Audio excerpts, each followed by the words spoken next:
ایک دفعہ کا ذکر ہے کہ ایک بطخ دریا کے کنارے رہتی تھی کیونکہ اس کا نر مر چکا تھا۔ وہ بیچاری ہمیشہ بیمار رہتی۔ ایک دن اس کی طبیعت زیادہ خراب ہو گئی تو وہ ڈاکٹر کے پاس گئی۔ ڈاکٹر نے اس سے بتایا کہ تمہاری بیماری ایسی ہے کہ تم جلد مر جاؤ گی۔ اسے یہ سن کر صدمہ ہوا کیونکہ اس کے پاس ایک انڈا تھا۔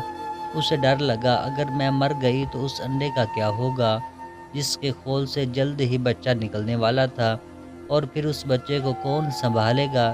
لہٰذا وہ اپنے سب دوستوں کے پاس گئی جو جنگل میں رہتے تھے۔ اس نے اپنے دوستوں کو اپنی ساری کہانی سنائی لیکن انہوں نے مدد کرنے سے انکار کر دیا۔ بیچاری بطخ نے ان کی کافی منتیں کی، تم لوگ میرے مرنے کے بعد میرے بچے کو اپنا سایہ دینا، لیکن کسی نے اس کی بات نہ مانی۔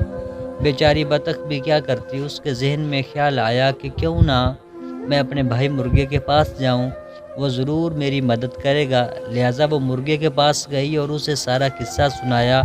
مرغ بھائی، آپ میرے بچے کے ماموں جیسے ہو، پلیز آپ ہی میرے بچے کو اپنا سایہ دینا۔ مرغا بولا، میں تمہارے بچے کو رکھ تو لیتا لیکن میری بیگم مرغی یہ بات نہیں مانے گی، لہٰذا وہ مجھے بہت افسوس سے کہنا پڑ رہا ہے کہ میں یہ کام نہیں کر سکتا، لہٰذا تم مجھے معاف کر دینا۔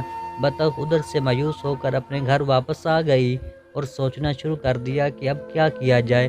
اچانک اس کے ذہن میں ایک ترکیب آئی اور اس نے موقع ڈھونڈ کر یہ کام انجام دے دیا اور خود جا کر ایک درخت کے کنارے بیٹھ گئی۔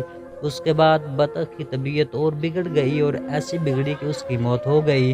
جب مرغی کے بچے انڈوں سے باہر نکلے تو ان میں ایک بطخ کا بچہ بھی تھا۔ مرغ تو سب جان گیا تھا لیکن اس نے مرغی کو بتانا مناسب نہ سمجھا۔ مرغی نے کافی شور شرابہ کیا اور بولی، میرے بچوں کے ساتھ بطخ کا بچہ نہیں رہے گا۔ مرغ نے اسے کافی سمجھایا لیکن مرغی نے اس کا کہنا نہیں مانا۔ مرغی نے اپنے بچوں کو منع کر دیا کہ بطخ کے بچوں سے کسی کو بات نہیں کرنی ہے۔ سب نے مرغی کی بات مان لی لیکن وہ چوزوں نے اپنی ماں کی بات نہ مانی اور وہ جو خود کھاتے تھے اب ساتھ اس بطخ کے بچے کو بھی کھلاتے تھے۔ مرغی کو بطخ کے بچے سے سخت نفرت تھی، وہ اسے دیکھنا بھی پسند نہیں کرتی تھی۔ ایک دن مرغی کے ذہن میں خیال آیا کہ ہم سب مل کر دریا کے کنارے سیر کو جائیں گے، ہم سب واپس آ جائیں گے اور بطخ کے بچے کو وہیں چھوڑ آئیں گے، اسی طرح سے جان چھوٹ جائے گی۔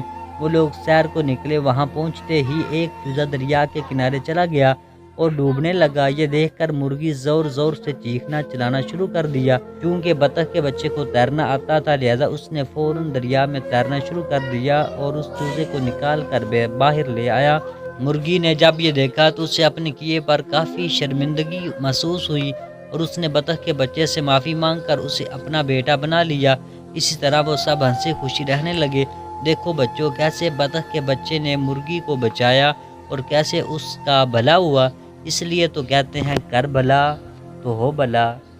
تو اس کہانی سے ہم نے سبق یہ سیکھا ہے کہ اگر ہم کسی کے ساتھ اچھا کریں گے تو ہمارا اچھا ہوگا۔ تو ملتے ہیں نیکسٹ ویڈیو میں، تب تک کے لیے دوستو اللہ حافظ۔